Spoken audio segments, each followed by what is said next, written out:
guys, welcome to episode 2 of Echo's vlog. That's what I'm calling it now. I'm coming to you from the Wadhams to Avoca Trail today. Completely unfiltered, I might add. 57-year-old sweaty guy.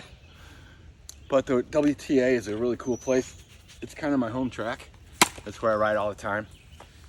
And it's pretty cool because there's several different trailheads. And so you can ride the trail in stages from 2.5 miles to 25 miles, whatever you want to do. That's what we're doing today, actually. Maybe 30, we'll see how it goes. But this is episode 2 of my attempts to give people an opportunity to get to know me a little bit and to learn about me and the book that I wrote called Echoes in Eternity, Street Cop Stories. And so each week in each episode, I'd like to bring a different little story that gives you a flavor of the book, and hopefully it captures your interest and you'd be interested in having a copy for yourself. So one of the problems that exists today in unprecedented numbers, and that not enough people are aware of, not enough people talk about, is human trafficking. And unlike what our ideas about prostitution are in the past, it's much different today, and it's invisible. And there's more of it than you can imagine. There's exponentially more now than there has ever been, I think, in American history. That's my educated guess and opinion. So in the Major Crimes Unit, we did a lot to battle this problem. I'm good, thank you. And what we would do is we would attack the surface of the problem, which is prostitution, but we would always seek to find out if a person is being trafficked. So through answering online ads and through placing our own online ads to attack the demand side of it, we would make arrests for prostitution. But we knew quickly, we learned that was just the surface. We needed to reach deeper. We needed to do good interviews, gather good digital evidence from cell phones and computers and communications, websites and so on, to see if the person that we're dealing with, who is overwhelmingly female, is being trafficked at all. If she was being trafficked, we never prosecuted her for the crime of prostitution or any crime. We tried to put a stop to the path that she was on and to give her alternatives for care and for treatment.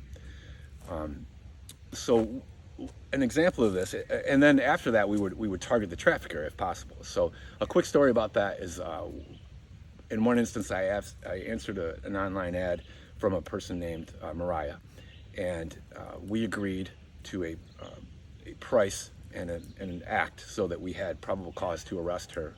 I traveled to a motel, seedy, terrible roadside dive, and she answered the door. And she was arrestable at that point, so we arrested her. We did a great interview. We downloaded her cellular phone and her communications, and we learned about her trafficker. The guy's name is Andre. So Mariah was taken out of the game, at least temporarily, and we focused on Andre. And so with the help of the FBI task force out of Detroit, we identified this individual.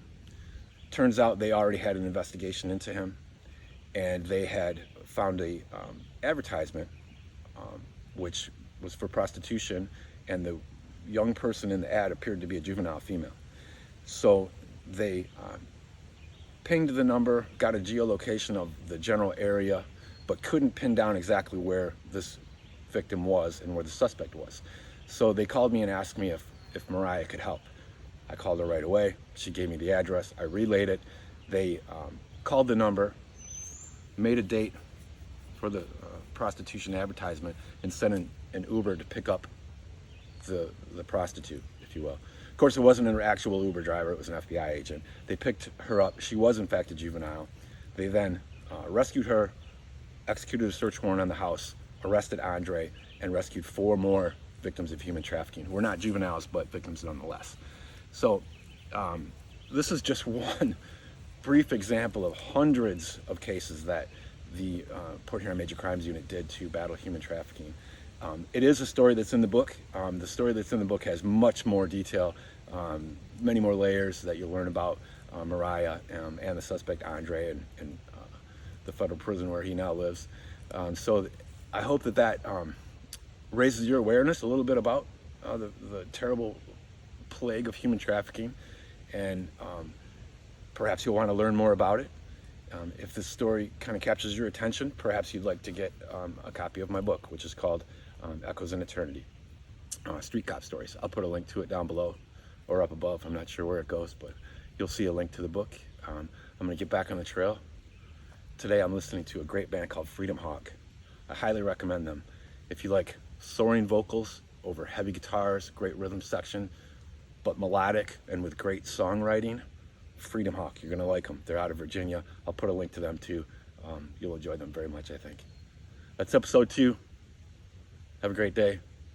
Talk to you later. Thank you.